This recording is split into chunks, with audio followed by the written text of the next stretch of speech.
should I use ChatGPT to write this presentation or write my speech? GPT can only help you with content, right? They can't help you with the delivery. There are certain softwares that can give you feedback on how much you make eye contact and things like that, but I think it's a little... What do you think of those softwares out of interest? They're not sophisticated at this stage. They're quickly becoming more, but they don't have that nuance yet. There tend to be two camps on this topic. Both camps would be in the wrong. So the sweet spot is... How have you found delivery and communication in Aussies, for Aussies compared to Kiwis? Kiwis can be quite apologetic. They can be downplay their skills a lot, and they might even start a presentation with an apology or with an excuse, which is just such a big no-no. I've had a CEO recently tell me, that Miriam, you're the only person that's blunt with me, because especially when you get to that senior level, it's harder to get honest feedback because there's that weird power dynamic. Miriam Chancellor is a leading public speaking coach. She's transformed the communication styles of C-suite executives at global organisations like BNZ, ASB and TradeMe. She's the person leaders bring in when no one else will tell them the truth about how they actually come across. He walked in and he presented himself so well. He was almost this George Clooney-esque type of person. The moment the conversation turned to public speaking, his body language changes and he starts getting smaller, and he tells me that he detests public speaking. What are the main things that will help someone become incredibly magnetic?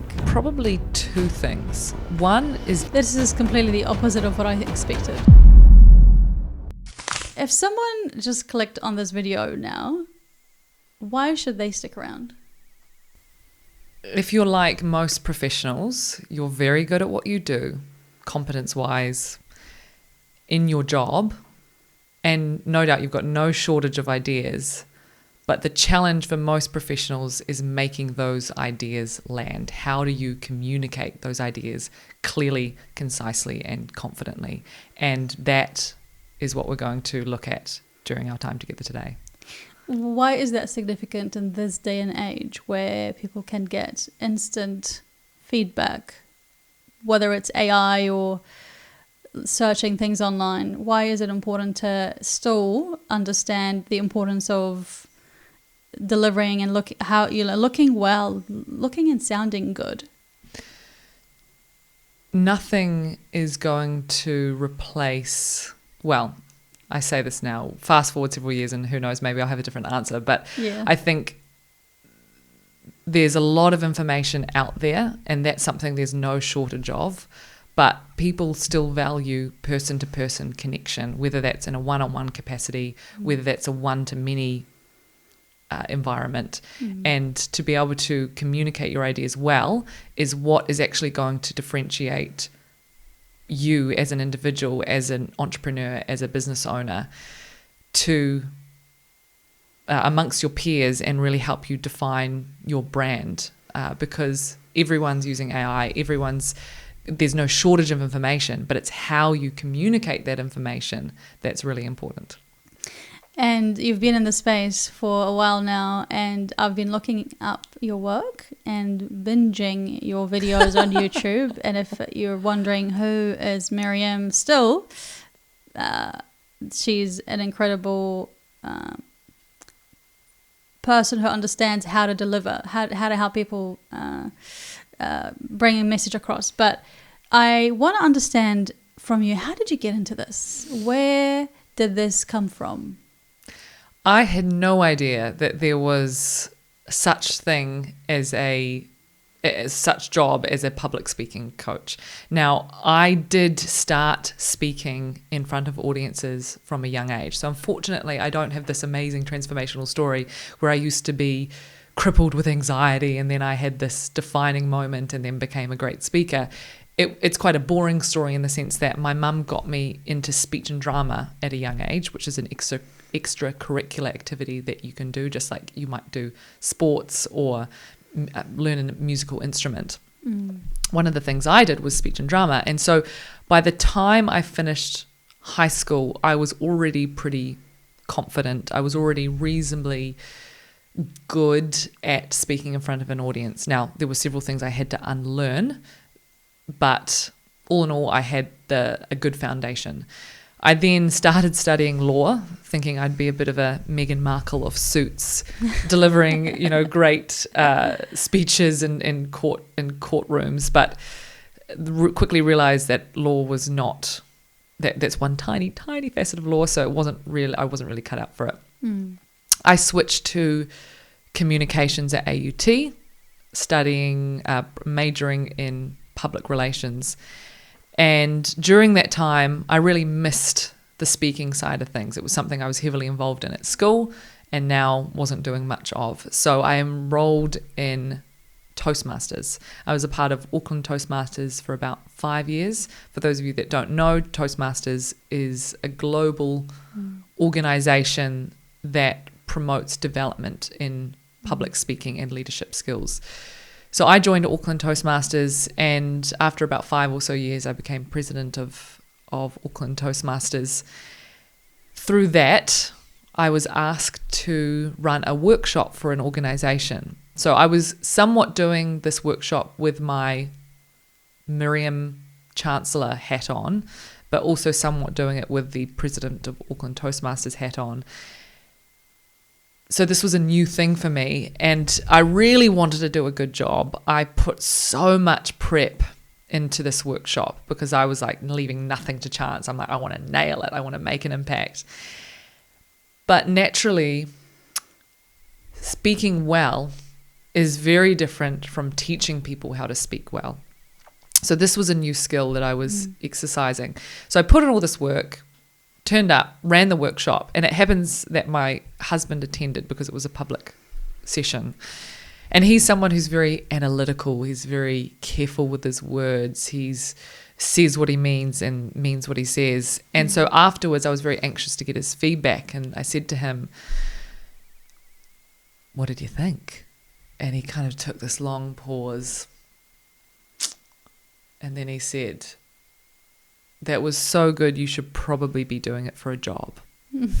And I was like, okay. So that was the seed that was sown. Yeah. And from there, I was husband. I was getting more and more requests to run this workshop and different workshops, and one thing led to another, and I realized I had the trifecta, which was I was good at it, I really enjoyed it, and people were willing to pay me for it. So I thought, you know what, let's give this a go. And 5 years later, here we are.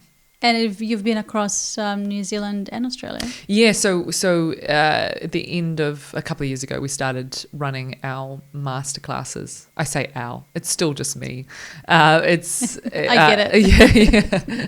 I make it sound like there's this big team behind me. It's still just me. But actually, in saying that, I use a lot of great tools, and I feel like I have a team around me. And in some cases, I do, because I contract out a lot of things and have experts come in with when it comes to video work and admin work. I've got an assistant and all that kind of thing. But in terms of the coaching, it's still just me. And we do I do a lot of work now out of Australia, which is awesome. Primarily Sydney. How have you found delivery and communication in for Aussies compared to Kiwis? Good question. The difference is quite apparent, and if anyone listening has worked with both Kiwis and Aussies, you will know what I'm saying here. I described it last year in a LinkedIn post that Aussies tackle, Kiwis dance. So an Aussie will tell you what they think, and they'll be much more down the line. Whereas a Kiwi, rather than tell you the answer that you don't want to hear, they'll just avoid you and ghost you.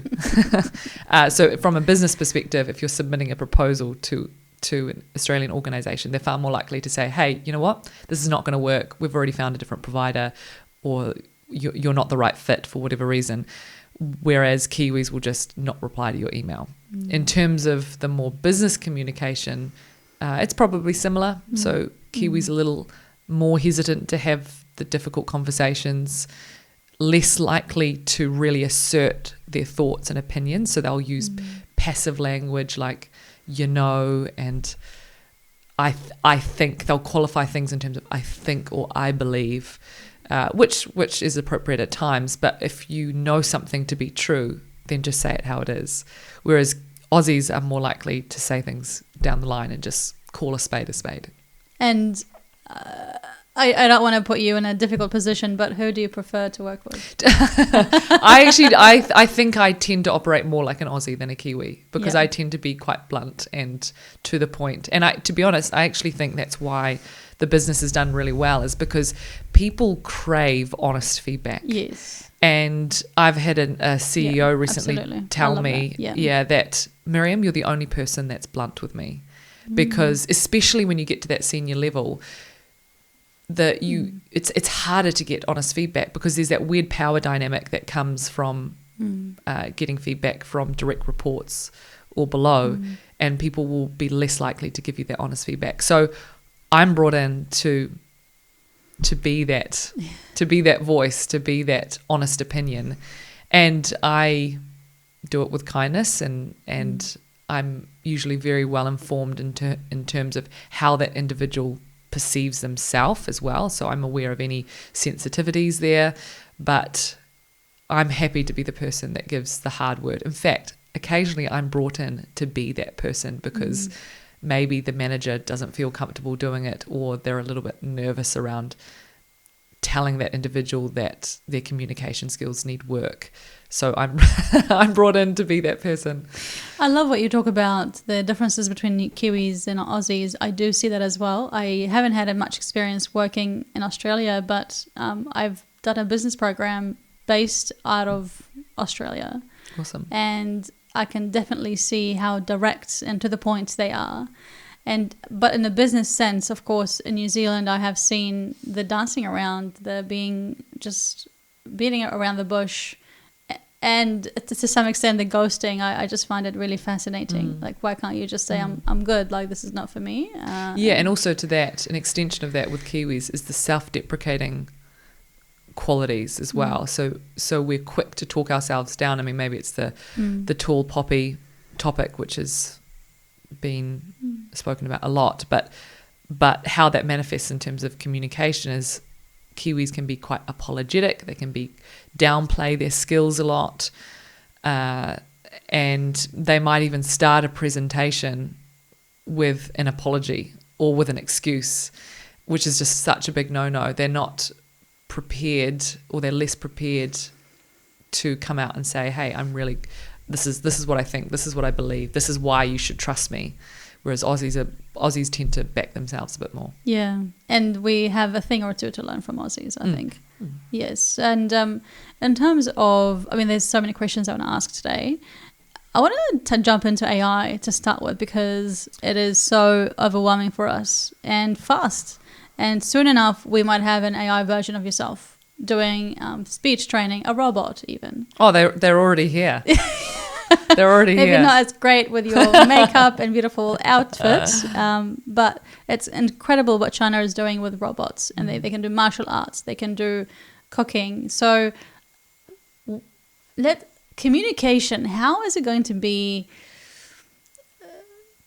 turned upside down? The way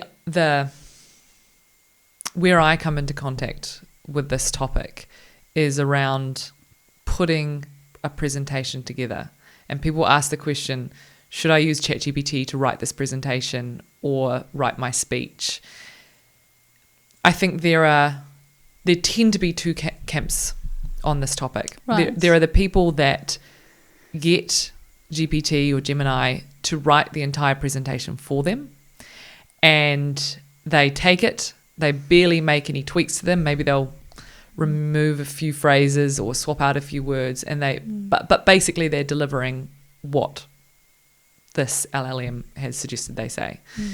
And then there's the other camp of people that don't use it at all. Both camps would be in the wrong. So the sweet spot is somewhere in the middle. It is a tool, use it. And I was thinking recently, okay, well, if we don't want it to completely write the speech for us, and if we don't want to not use it at all, where are those opportunities to use it to further enhance our capability as communicators? And as it relates to presentation skills or speech writing, I've come up with 4 or so areas. The first is that initial brainstorm. So at the moment, if I use myself as an example, if I'm preparing a workshop or a presentation or a speech, I'm going in with my set of views as to the topics I should talk about, the points I should address. I have since learned so much, even about my own topic, by going to ChatGPT and initially asking it to come up with some potential topics that I could talk about. Now, bear in mind that you're giving it all the context you can in terms of the brief, the audience, any constraints, what you've been told to speak on, any challenges that particular speaking setting has. But then you're saying, come up with potential topics that I could talk about and cast the net wide. If you go into it and say, I'm thinking about talking about A, B, and C, then obviously it's going to color its response in light of the topics you already want to talk about. So don't even prime it on what you're thinking about talking about. Just get it to come up with all those ideas. And I have learned, as I said, I've learned so much about my area, new frameworks, new techniques through this approach. So then you'll come up with all these ideas, and then you can refine and then take the key ideas that you want. From there, then you want to go and start doing the human grudge work, which is putting the talk together or putting the presentation together. The second area you can use it is to help you with key messages. So key messages should be tight and specific and arguably word perfect, because you've thought carefully about the message that you want to leave your audience. So I find from a clarity perspective, using, say, GPT is really good at helping you refine those key messages. The next area is that editor piece. You may have put the presentation together, great, but perhaps there's an area where you think, I feel like this could sound clearer. I feel like I could maybe have an analogy here where it helps me communicate my idea better. And that's a case for GPT as well. So what I do is I just say, hey, here's my idea. Here's my first draft on looking at the impact of facial expressions in a talk. How can I make this clearer? Or what's an example I can use to support this? Or what's an analogy I can use to better communicate this? And see what it comes up with. But the point is, I've done the thinking first, and I'm not just blindly taking what it's provided me. I'm using it for inspiration, then making iterations, using my brain to think, actually, is this something that I would say? And I'm making refinements to that. And then the last piece is a very general suggestion, which is whenever you get stuck, whatever it might be. So that's a broad term.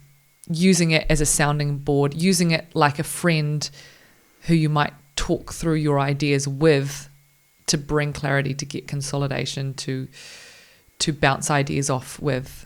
Certainly use it for that as well. So the recap there is the initial brainstorm, the key messages, your editor, and bringing clarity to particular ideas. And finally, whenever you experience the sense of stuck, using it like a writing coach or a business mentor or a friend who can help you work through those tricky parts. It's actually more interesting to hear your thoughts on the second part of that, is to actually write it use ChatGPT to help you, but then get someone else to give you feedback, the human aspect of it, as opposed to just use AI and practice.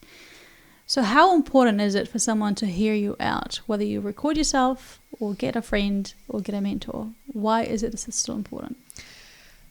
Before I give you an answer there, I'll also add that GPT, all these LLMs can only help you with content, right? They can't help you with the delivery. I mean, there are certain softwares that can give you feedback on how much you make eye contact and things like that, but I think it's a little... What do you think of those softwares? I think they're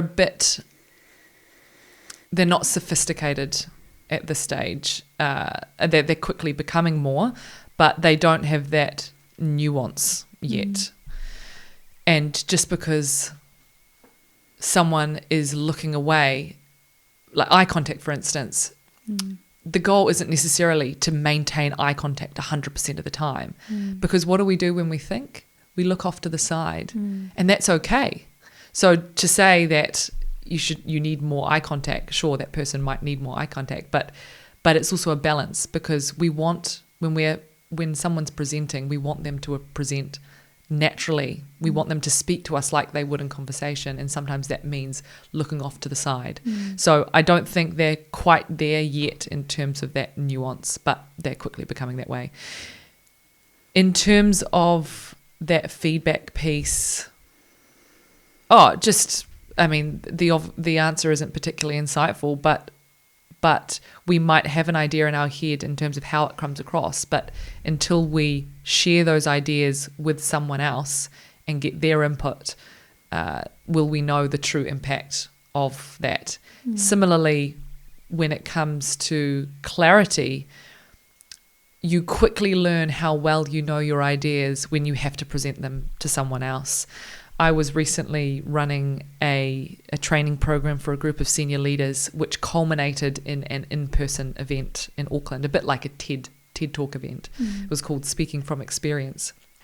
And as part of that training program, we had this rehearsal at the theatre where those individuals would be delivering their talks for the final event. So it was a part of the rehearsal process.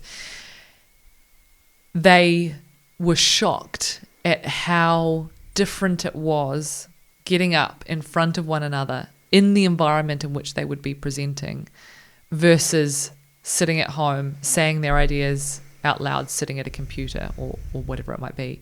So there's something very powerful that takes place when we create an environment, a rehearsal environment for ourselves, where we actually have to present those ideas in front of an audience and test just how well we know our stuff.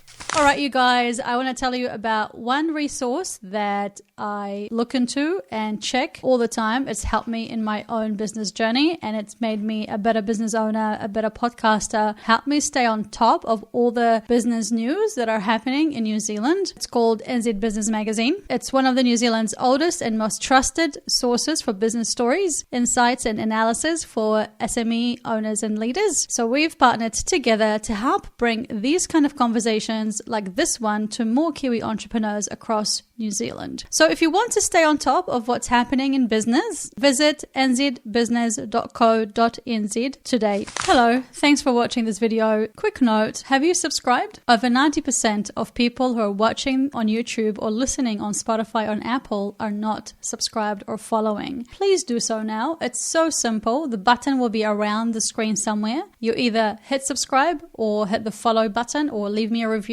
That will help me so much, helps me grow as a channel and support my work. So I really appreciate it. Okay, back to the episode. I totally agree. I think the times when I have had the chance to share what I have to say with somebody else, and I thought, I've got it all sorted. I'm fine. Actually, so much more could be improved because it comes across different, and I couldn't agree more. I think very important to have someone with you in the journey to give you that feedback. And when you present something to somebody else, they can actually feel your presence.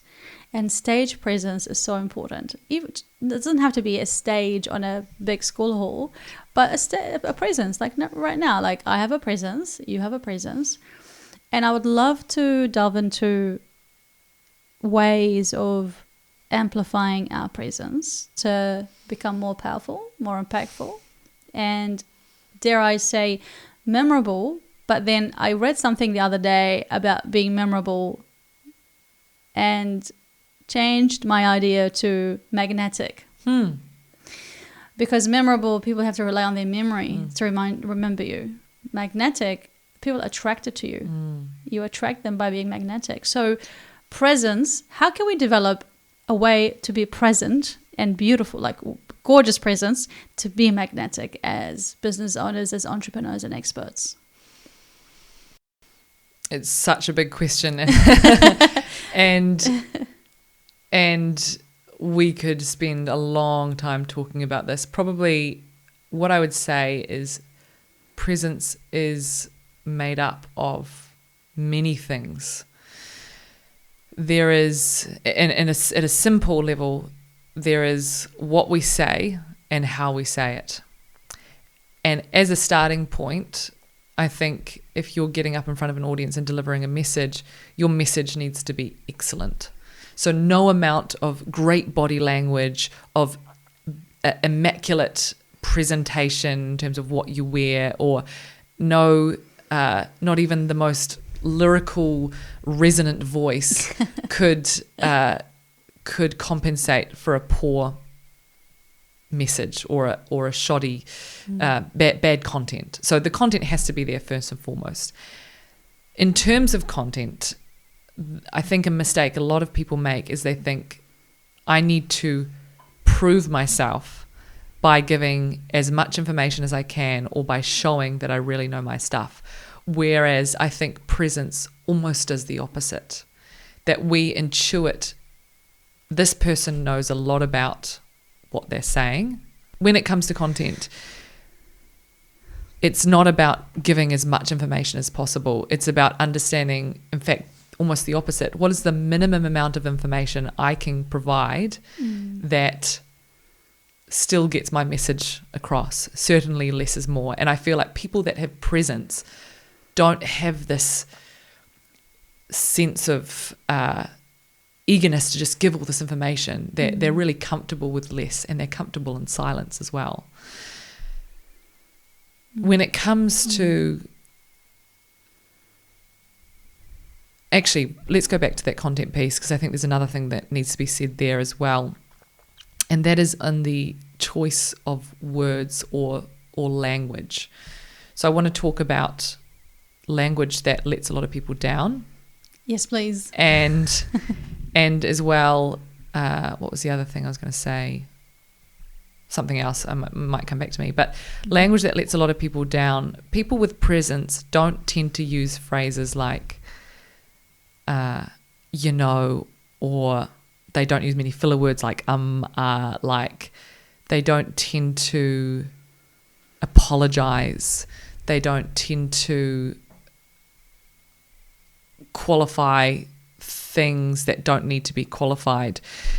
They're just they're sure of themselves, and they say things. They say what they mean. Can I just ask about the clarifying? What do you mean by clarifying things that they shouldn't? The phrase that comes to mind is or right. So like confirming something, like, do you know what I mean? Yeah, do you know what I mean? Or does that make sense? That's a great one. Does that make sense? So all of these phrases are typically not. They're just unnecessary, unless you are really seeking clarification. Mina, does that make sense? Because I've just explained something to you, and I'm really seeking it. But more often than not, they're used just as fillers to soften an opinion that doesn't necessarily need to be softened. Right. And we say it because we don't want to be seen to be saying anything too out there or taking too much of a strong stance. Right. So, in fact, I read this quote the other way that I'm probably going to butcher, but C.S. Lewis spoke about the importance of knowing exactly what you want to say and then saying exactly that. And I love that because there's a simplicity to that. And that is what people with presence have. They communicate their ideas with simplicity. And do you notice that the smartest people actually use the simplest words? And that's what we should be aspiring to. New speakers will often do their best to sound impressive with big words and clever turns of phrase. But actually, there is clarity, there is simplicity, there is beauty and presence in speaking as plainly as you possibly can. And also in doing that, you're far less likely to confuse your audience or have your message go misinterpreted as well. Yes. So that's a few thoughts on Presence. Content, presence. In terms of delivery, oh man, there's so much that we can say here. We can get into the details of it, but what are the main things that will help someone become incredibly magnetic? I think when it comes, we know that there are multiple things like our gestures, Yeah. our eye contact, but what does it come down to that helps us become magnetic? Probably two things. One is energy, and two is the extent to which you are comfortable in silence. Why is that? I'm just holding on to that silence there for a moment, which you filled, by the way. I was comfortable. I was having a little break. But firstly to talk about energy. So Yes. when we get in front of an audience, Maybe describe what do you mean by energy as well. yeah, I'll do just that. Yes. There is a tendency when we're in front of an audience to go inward. We retreat. We get smaller and we get quieter. Interesting. Because we're nervous and we see the people in front of us and we just almost want to escape from the faces and from any judgments that they might be making about us. The challenge is to do the opposite. So we have to recognize that if that's my natural tendency, I'm going to have to work doubly hard to project energy here. And what I mean energy is energy. I mean literally being a bit more exuberant in your body language, in your facial expressions, in your hand gestures, in your projection. So going a little bit louder and a little bit bigger, basically, energy. And sometimes I often work with executives, and I say to them, I want you to channel your inner wiggle. So a lot of us are familiar with the Wiggles, this kids TV presenter.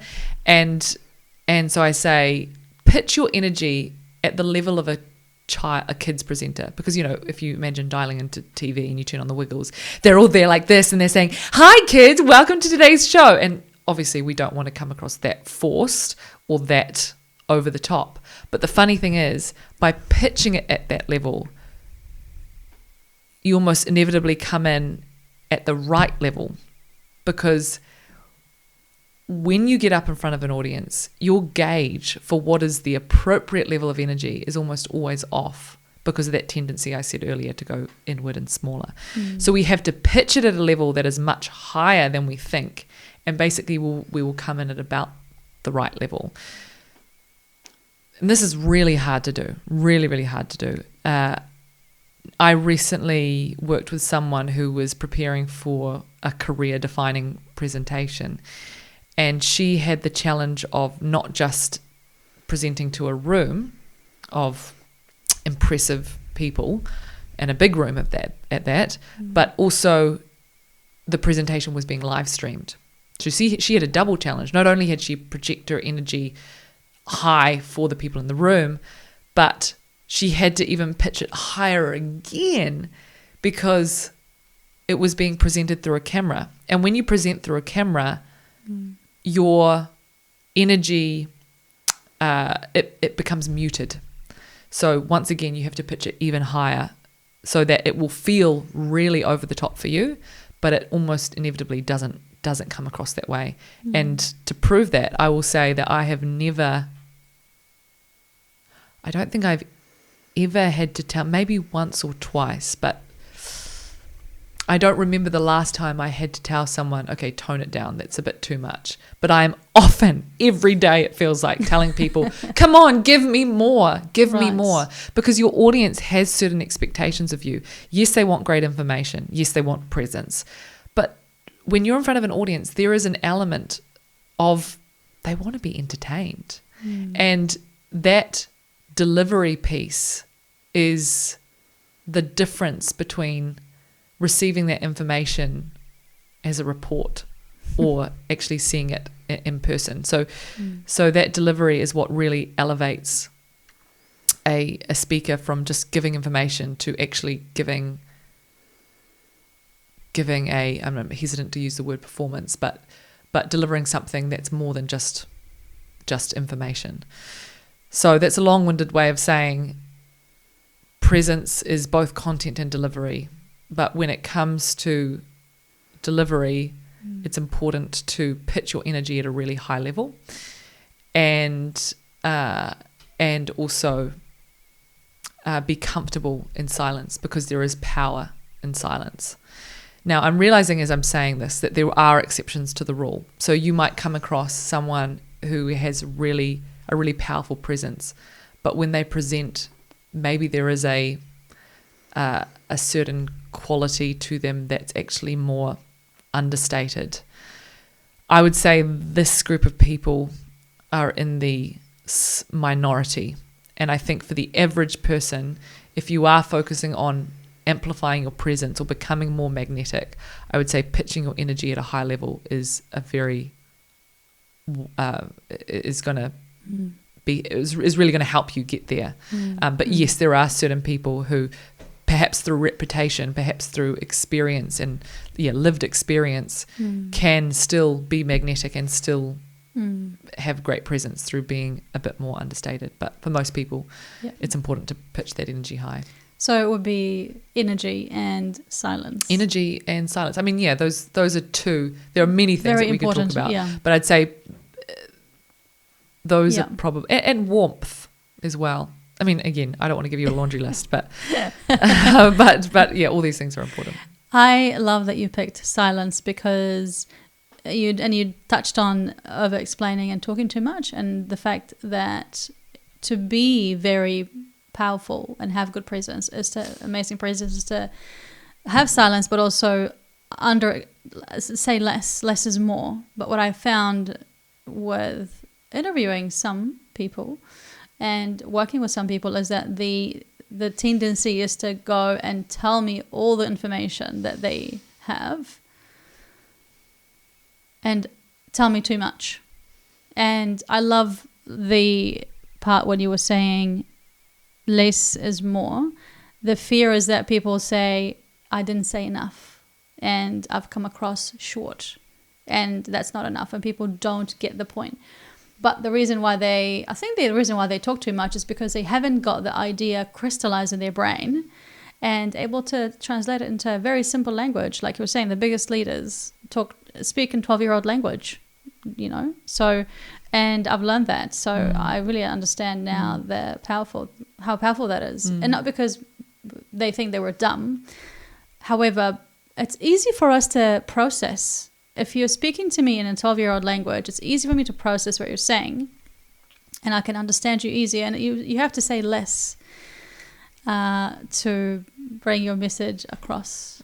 Yeah, I mean, clear speaking is a product of clear thinking, and it starts with clear thinking. So when I see someone get up in front of an audience, or just even in conversation, and they rabbit on and they go down these tangents. To me, it just suggests that they haven't actually yet got the thoughts clear up here, which is why it's really good to test them out on someone and actually test just how well you can communicate your ideas as simply as possible. And so once you are on stage, whether that stage is a podcast, a boardroom, a client's meeting, you want to engage. You have presence, meaning you have the right energy and the right amount of silence. And I feel like we haven't touched on silence a little bit, we haven't touched on silence. So many people are very uncomfortable with silence. How did you get comfortable with silence? Firstly, I think it's knowing the impact that it can have when you allow it to just fall. And that can come through experimenting yourself. It can also come through observing others do it. As a challenge, I've occasionally will intentionally, just almost as an experiment, take such a big pause and just see what happens. I mean, if you're listening to this, why not do that? At your next pitch or your next client meeting or presentation, identify a key message or a phrase that you really want to emphasize. And then once you've said it, pause. Pause longer than you think and just hold it there and just see what happens. Now, be mindful that pace and pause tend to go hand in hand. So a pause can feel quite abrupt. It can feel a bit like a gaping hole if your speaking pace is really quickly and then suddenly you decide to take a big fat pause. Because it's quite jarring because you were speaking very quickly. Yeah, exactly. But if your speaking pace is quite measured as I'm demonstrating now, and you go to say something very important, and then you pause, it feels more natural.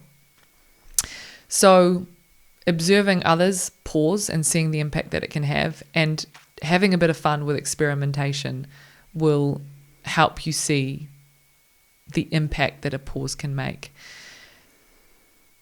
No one's going to die. No one's going to spontaneously combust. No one's going to start melting into their seats if you take a pause. But I tell you what will happen. Your audience will lean in. Your credibility will go up. Your perceived confidence will go up. And it will also give you a chance to take a moment and think about what's coming next. And it will give your audience a chance to process what you've just said. So there's so few downsides, but so many upsides, and yet so few people do it. So it's a really good way of just becoming quite distinct in your speaking style, is by incorporating more pause. And as you were explaining all of that, I just wonder, why have we been programmed not to have a lot of silence in our speech? Has it come from our schools, our communication with our parents? Has it been like, I wonder why we're uncomfortable with silence? I don't know. Maybe. What have you thought? As I think about it now, I think maybe it's got something to do with the fact that in different contexts, silence means we're unsure, or silence means we're stuck, or we don't have anything to add. Right. Sometimes when I talk about pausing in this context, people come back to me and say, oh yeah, but Miriam, if I'm in a boardroom scenario or I'm meeting with my leadership team and I pause for effect, then I'll never get the conversation back because someone else has already taken it off and started speaking. So there's that power, right? That loss of power. Maybe? Yeah, perhaps a loss of power. I like that. Yeah. That potentially people think that's what a pause can signify. Can do, yeah. It's powerless. But it's all context matters. Is key, so right, if you're in the context of a presentation, particularly if it's you've got the floor, by all means use it. Yes. So in terms of I do agree with, especially if you're a child of a big family and you have a lot of siblings, and so you have to get in. If you don't, are you speaking from experience there? No, I have a small family, unfortunately, but I have friends who tell me that, and they say we have to be able to say what we want to say quickly, otherwise our turn will be taken. Even in a small family, some members of my family, I'm not going to say who, love to talk. And if I don't get my word in, I will never get that chance. So if I stay silent, they will keep talking. If you take the long-term approach and you speak when it counts, people will listen. So if you're always speaking because you just feel like you need to assert yourself and have your 2 cents and regain control, then the weight of what you have to say can diminish. But if you're someone that speaks when it counts and adds something of value to a conversation or to a presentation or to a meeting, then generally people will listen. It might not be immediate, but over the long term, that will likely be a side effect of that. We, as business owners and founders and CEOs, do a lot of pitching every day. We're pitching our ideas, even at home with husbands and wives and children. We're pitching to wash the dishes and cook dinner and put your pants on. Or take your pants off. Who knows? Take your pants off. I understand that pitching is so key, but for the context of this podcast, I want to focus on the business aspect of pitching. And it'll be really fun to demonstrate live what you should do in a pitch and where you shouldn't, especially for people who are, got a big investor pitch or whatever. So it would be really fun to do that if you are keen for that. Yeah. I mean, are you talking specifically about delivery techniques? It could be the key aspects of pitching that you have come to understand. You've heard a lot of people pitch, I'm sure, and you have been able to filter all these pitches, and you now understand these are the key areas of what makes a great pitch. And people can Google this. Like, you can go on YouTube, and find the answer. But it's really fascinating to hear from you as to how do you pitch. Maybe not what you pitch, because that's very subjective. We don't have a specific subject. You're welcome to pitch yourself or pick an example and tell me, like, actually do a bad pitch and say, well, this why do you think this was bad, or whatever. So yeah, I think probably what might be helpful is giving a few techniques that people can take away and incorporate into their own pitching. And let's start with, and I'm going to focus on content, but if something comes to mind in terms of delivery that you want us to talk about, we can definitely do that. Let's first talk about the way you introduce yourself or what you do. The mistake that a lot of people make here is they present their role or their title in a very abstract way that doesn't mean anything for the person listening. So it's like I'm the senior manager of conversion and something, I don't know, whatever. It might be a very convoluted job title. And when you introduce yourself with just your job title, then it's hard for me as the person listening to actually understand what that means or engage with you on that topic, unless of course it's a role that we all recognize. But increasingly there are so many roles out there that when people come up and introduce themselves to me at, say, a networking event, I'm like, what does that mean? Like, what do you do? So let's say we're in a networking event and I meet you, and how would you introduce yourself to me that is relevant to me? Like, what does that mean? Yeah, so I'd say something like, and you haven't met me before, you don't know who I am. Okay, maybe. And then maybe in another scenario. Yeah, so you might ask me, hey, what do you do? I'd say something like, I'm the founder of a company called Naked Audience, which is an executive public speaking and presentation coaching consultancy. And that's basically a fancy way of saying I help high-performing teams and individuals overcome the challenges of public speaking to enable them to achieve their professional goals. So there are a few things there. Firstly, you might have your name. Secondly, you have your role title, what you have on your LinkedIn page. But the key is how you help people or the value you provide. So I find the phrase, I help group of people, X, do Y to achieve Z. Right. And it might sound a bit funny when the first couple of times that you say it because you're getting used to saying it, and perhaps it's a bit long. But the thing is, you're opening up a conversation for the person that you're speaking to engage with you on that level, because they're far more likely to engage with you on that level than if you only introduce your title. So that's the first thing. The second thing when it comes to pitching is, don't forget that your audience doesn't have the knowledge that you have. And it's important, therefore, to start with the high level and then get more specific. I was coaching someone recently who was presenting her business ideas, and she comes in hot with the detail. Like, I'm talking right in the middle of what felt like a monologue on how she executed something or other. And I was left reeling because I was like, hold on, wait, who are you? What do you do? Why is this important?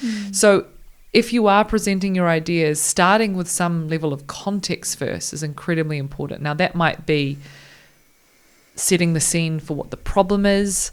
It might be giving some kind of backstory.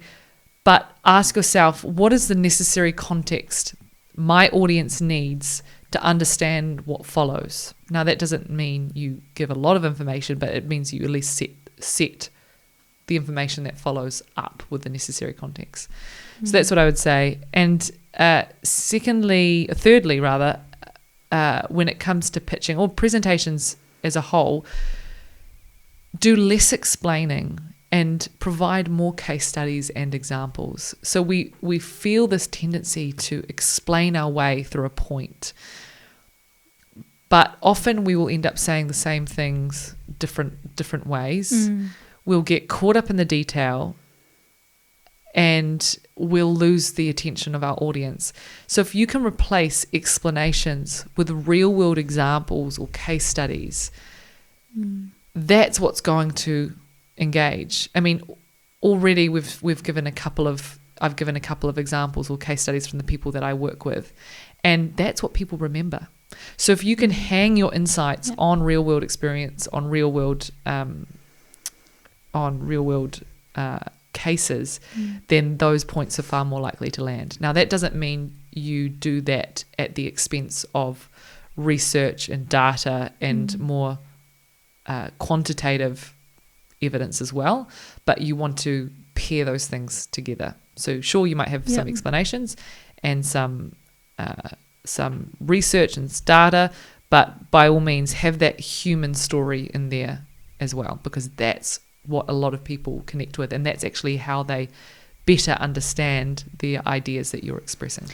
Couldn't agree more, because I have found more and more recently that I share examples of things to make my point land. And it's not just helpful to be more memorable and hopefully magnetic, but it presents proof and trust to say that you have done something and then you got an outcome with somebody else, meaning I am capable of helping you. So it's, there's a dual benefit of having examples. And I've noticed a lot of the people that I've interviewed throughout the years, the people who explain a concept briefly and then jump into examples are some of the most powerful people that I've interviewed.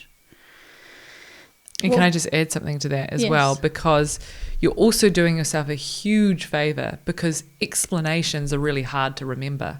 But to your point, if you can set up the point with a brief explanation and then provide an example, you don't actually have to memorize that example, because often you're speaking from lived experience, and that lived experience, when it's shared, it comes across really naturally, because often you don't actually have to memorize it.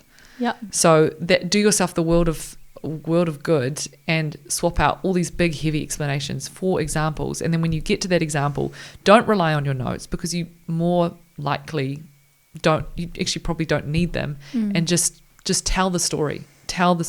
Yeah, and being as specific as possible, and choosing those powerful words. They tend to be a little bit difficult, because if someone is not good at delivery and they're not quite there yet with the content, there's a lot to think about. And this is what I find with people that I work with. As a journalist, I'm more into the editorial side of things, so I'm very interested in what people say and to some extent how they say it, but what they say really needs to be on point and needs to be powerful, and the way it is structured needs to be the right order, the right key facts needs to come in first, and how you're going to hook the person and then explain it and then have the example. So the one other thing I'd say on pitching before we move on, and this applies broadly as well, is you made me think of it when you spoke about structure. So most presentations or pitches consist of some kind of opening, a middle, and an end. And the middle is naturally where you're going to be spending most of your time. Within your middle, you're going to have a series of key points.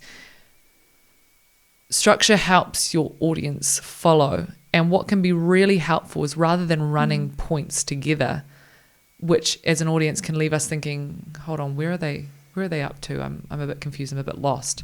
And also, by the way, when people get lost, they disengage. So it's really important you keep them with you. What can help with that is providing almost these mini conclusions as you go. So as you get to the end of each key point, answer what I like to call the so what Why are you telling us this? What's the significance here? Or what's the bigger picture?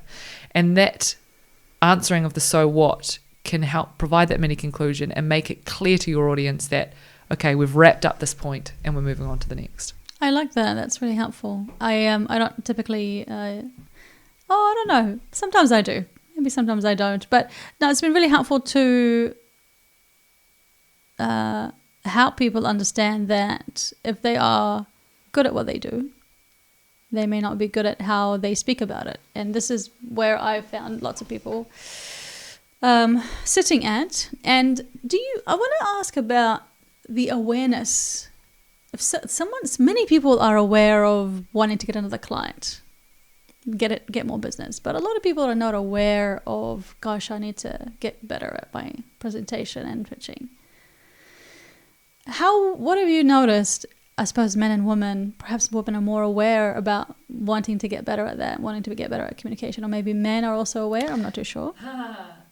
Why aren't people more aware of they need communication training? I actually think they are. I think people are, well, let me put it this way. People are acutely aware of how they feel about public speaking. And most people don't like it, and a lot of professionals avoid it. Sometimes I'm brought in to help someone who has avoided public speaking for so long, and now they no longer have a choice.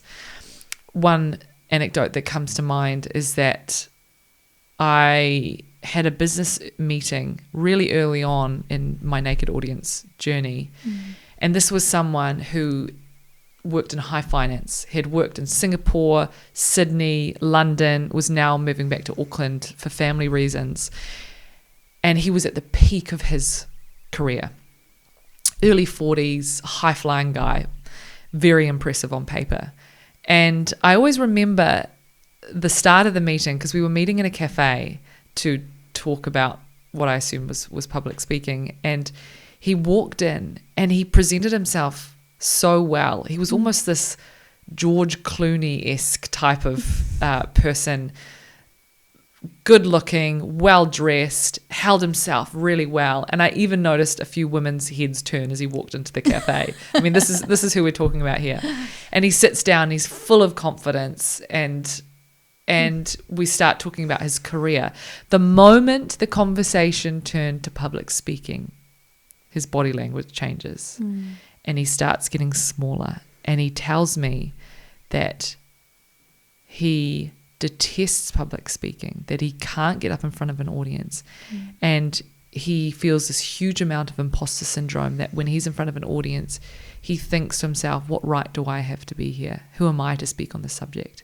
This is someone who on paper you would think has everything going for him. He's hugely successful, and yet this was an area that was holding him back.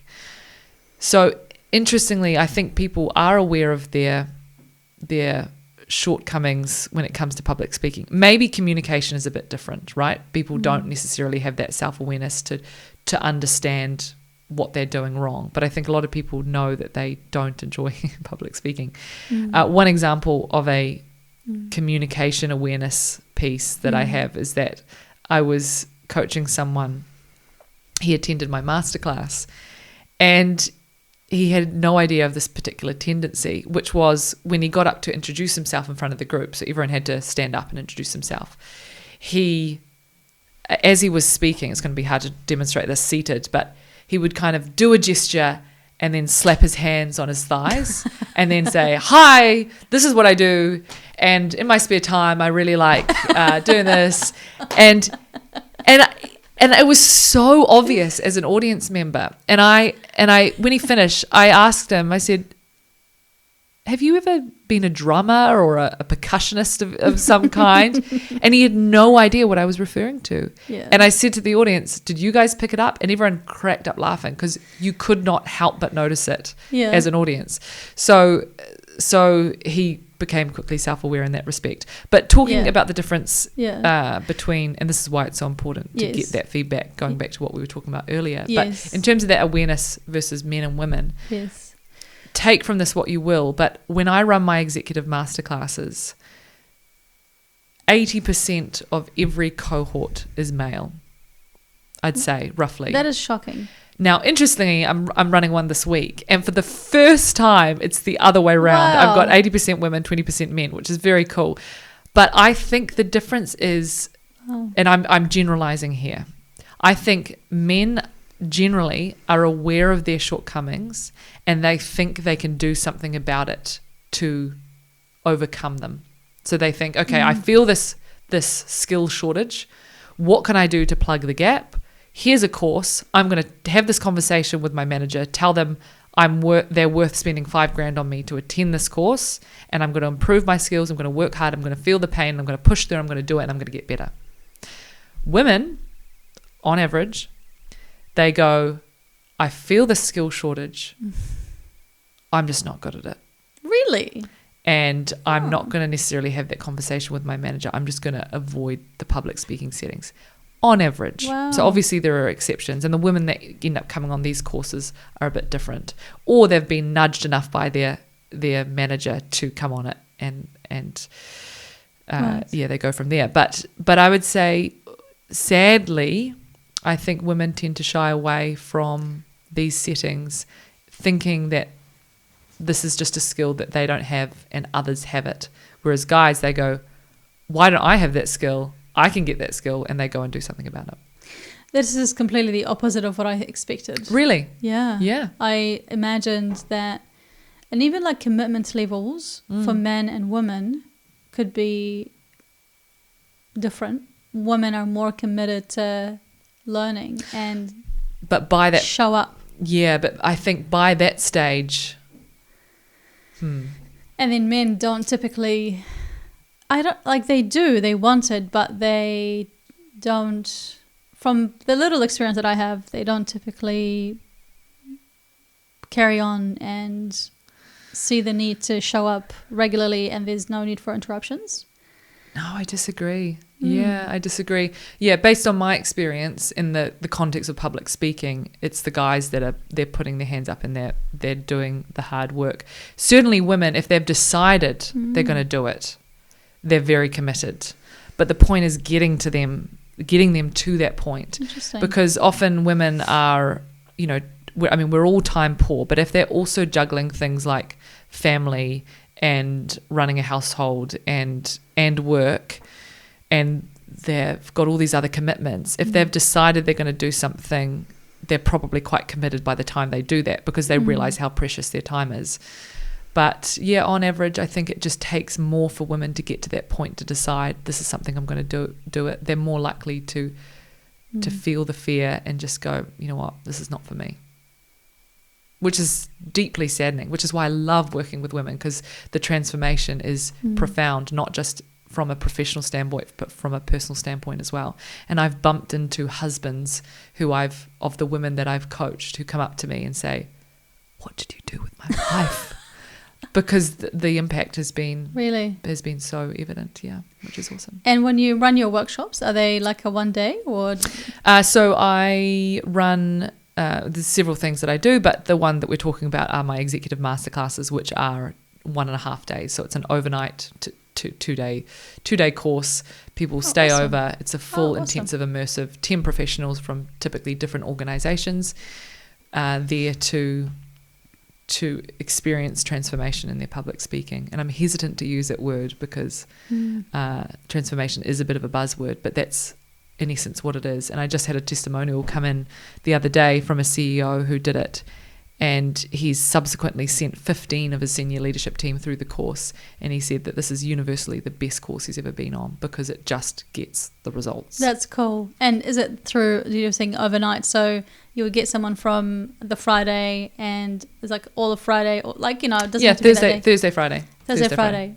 Yeah. And it's like, it's really interesting because in terms of people being receptive to change and learning something new, like a skill, do you find it easier for people to be receptive in one go over the whole day and the next day versus little bits and pieces throughout a longer period of time? It's be interesting to see how, in terms of you teaching people and helping them get good at what they do, what have you found? if someone's decided that they want to improve their speaking skills and they're prepared to commit 2 days to do that, then they're very invested in the process and really prepared to work through the hard stuff to get results. The challenge with things like one-on-one sessions, which do work and I do run those, is that you've got an hour out of someone's day and they're already thinking about, they've got a lot on their plate at that point in time. So the beauty of these masterclasses is they provide that space and focus to do one thing really well. Gotcha. And there's something as well about going away to a location out of a work environment to focus on this one thing. And if anyone's ever been on a retreat of sorts, you will know the power of this off-site location. It's not just a chance to spend a weekend away at a bougie lodge, although that might be part of it, but it's as much about to create the headspace to make way for change. You really are getting out of your distractions and focusing on the one area. And I'd like to touch on some of the basics that people forget about, which are hand gestures and eye contact and movements. Look at me moving around, posture. There's it's a massive list, and I don't want to go through them all. But from what you've done so far in your expertise, the years that you've been working in this, what has been the one thing that people get wrong the whole time, and why? And probably the most productive one to focus on for this conversation are hand gestures. And that's because when people get up in front of an audience, they suddenly become acutely aware of these things on the ends of their arms, and they go, what do I do with these things? And because they tend to be nervous, they tend to do strange things. So I talk about like the groomsman, which is holding your hands down at this level. Sometimes I see the Mr. Burns. I see people fidgeting. What I suggest is gesturing. Well, if you're not gesturing, if you're for a default hand gesture, just hold your hands at belly button level together, like I'm doing now. If we can see that. Oh no, we can't see it on the camera. But basically, you know what? I'm going to stand up. I'm going to struggle to hear my voice, but just watch what I'm doing with my hands. If you're listening to this, Miriam is just getting up and holding her hand together at belly button level. Yeah, as if she's praying. Yeah, well, not praying so not much. Praying, because my fingers are threaded. Actually, I've got my fingers threaded. Yes. At belly button level, and you'll notice that my elbows are essentially at 90 degrees, and my hands are positioned just in front of my belly button. So this is a good place to. In fact, you know what? I'm going to bring the microphone up as we continue to do this, because this is probably helpful for me to continue standing here. So hands there, at the belly button, fingers threaded, arms at 90 degrees. This is generally a good place to hold your hands. This feels hilarious looking at the monitor now. Because my head's being cut off. And so this is a good place to hold them. Or just simply hands by sides. Right. Okay, this is a very neutral but strong place to hold your hands. Now from there, and I do pretend to prefer this, you gesture. Now notice the difference in this. Gesturing here versus gesturing here. It's more inviting when you open your hands up. Exactly. Now when people are nervous, I'm just going to move the microphone again just to check we've got good sound here. When people are nervous, they tend to pin their elbows to their sides and they gesture like this. Right. As you can, this probably even looks familiar, right? Because Yes. this is how most people present and use their hands. What we want, sure, you can do some small gestures in here, but we want gestures out here. So irrespective of your size, of your height, take up space. And then what I encourage people to do is build a catalogue of gestures. It's funny because I'm talking and I'm not intentionally gesturing at this point, and yet I'm using my hands. But you want to build a catalogue of gestures. Things like 1, 2, 3 might be good for chunking things. Right. If you're comparing things, you might go left and right. If you're talking about over time, you might do something like this. Right. If you're counting things, you might go 1, 2, 3, or even better, and I'm going to lower myself down for this. She's just Miriam's just gesturing 1, 2, 3. 1, 2, 3. 1, 2, 3, but my elbow is up and my hand is out. It's almost like I'm telling someone to stop traffic, because I've got my elbow up and I'm counting on my fingers 1, 2, 3. That is so much more impactful than this, which is just down by my belly button, elbows pinned to the side, and I'm just counting on my fingers. So what else? You could talk about an increase in something. You could pitch it like this, which is just using your hand as an indicator of height, indicating a certain rise in something. You could, now, if you are listening, it's really worth jumping on the video version to actually capture all that we're talking about here. I'm going to help you to... Oh, that's great. Yeah, awesome. Love this live demo. Sorry. And what else?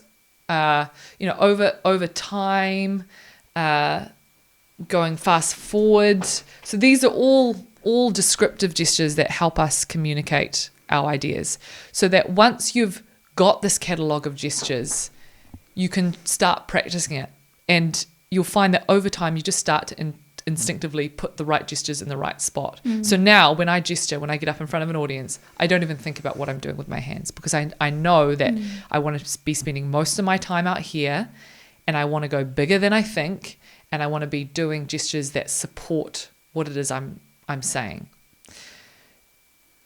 Lovely. I think that's probably enough on gestures, Okay. but that probably makes the biggest impact in a person's presenting style, and it's a mistake that a lot of people make. Can you just touch on the final thing that you would consider being very important for someone who's thinking about getting training on public speaking, getting good at speaking, getting good at communicating, and not clear on the next steps, and very nervous, especially if they have a presentation coming up soon, or a podcast interview, or being on media, or in a boardroom, and they're hesitating? What would be a helpful pep talk for them? It's really boring, but just prepare. It sounds so simple, but when you prepare thoroughly, you increase your chances of doing a good job. You demystify the potential things that could go wrong. You plan what you're going to say, and as part of preparation, you're going to rehearse. So you've practiced saying your ideas out loud, so that basically when you go into that actual environment to present or to be on the podcast, it's like you've been there before, because you know your ideas really well and you've rehearsed thoroughly. Perhaps one thing to leave with listeners is this idea of the effort paradox, which says the more effortless something looks, the more effort that was required. The problem with something like public speaking is we think that because we can all speak, we should all be able to speak in front of an audience. But it's a different skill, and like any other skill, it needs to be developed. And you develop it through preparation, part one, and then saying yes to opportunities, even when it's uncomfortable, and then saying yes again and again and again. And in every instance, preparing as much as you can. And then that's it. That's why you see great speakers, is because they've got lots of experience behind them, and during that experience they were well prepared. Miriam, thank you so much for coming on the podcast. It's been a real pleasure, and I'm so glad that we got the chance to sit down and have a chat about a key aspect of being successful, I believe. So as an expert, it's so good to have you. If people want to find out more about you, how can they do so? nakedaudience.co.nz, and as well, certainly LinkedIn. That's a great place to connect with me personally, and I put a lot of content out there. I give a lot away for free, to the extent that my mum messaged me and she said, "Do you think you should be giving all this stuff away?"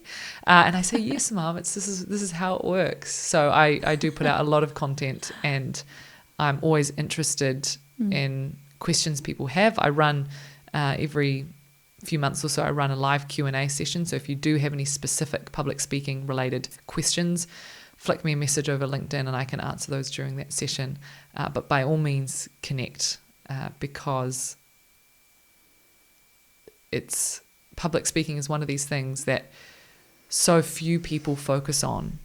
And the beauty of it is that with a little bit of, as we've spoken about, preparation, rehearsal, practice, exposure, experience, whatever you want to call it, it's actually really easy to be better than average because most people avoid it and most people don't work on it. So I'm happy to be there and to help you get there. Thank you so much. That was fantastic. And I wish you all the best. Thank you.